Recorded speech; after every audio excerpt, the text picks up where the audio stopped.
hindi napigilan ni Pangulong Ferdinand Marcos Jr. na gawing halimbawa ang mabilis na pagkakatayo ng bagong school building ng San Francisco High School sa Quezon City sa mga proyekto ng pamahalaan.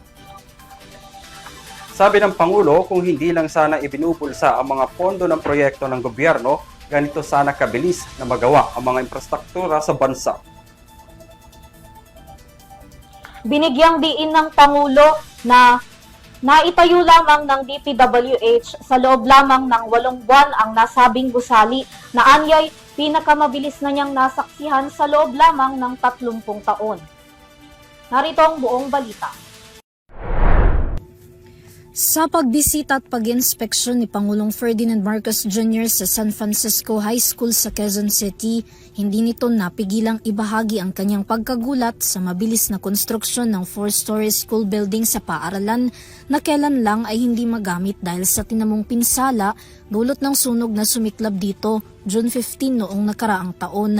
Ngunit higit 8 buwan ang nakalipas matapos ang sunog, natapos na ang konstruksyon ng gusali na ngayon nagagamit na ng mga mag-aaral sakto sa pasukan. Ayon sa Pangulo, isa lamang daw ito sa mga nagpapatunay na kung ang pondong inilalaan sa bawat proyekto ng gobyerno ay napupunta sa tama at hindi na ibubulsa ng sinuman na ginagamit sa pansariling interes, ganito rin kabilis, kaayos at kaganda ang mabubuong mga infrastruktura sa buong bansa. So I'm very, very happy to have come here. I'm a little bit surprised, I must say. I do not think that maybe in the last 30 years that we have seen such a building, a 4-story, 60 classroom building built in together. Makita naman talaga ninyo what it is that we can achieve as long as the money goes to the project, not into people's pockets.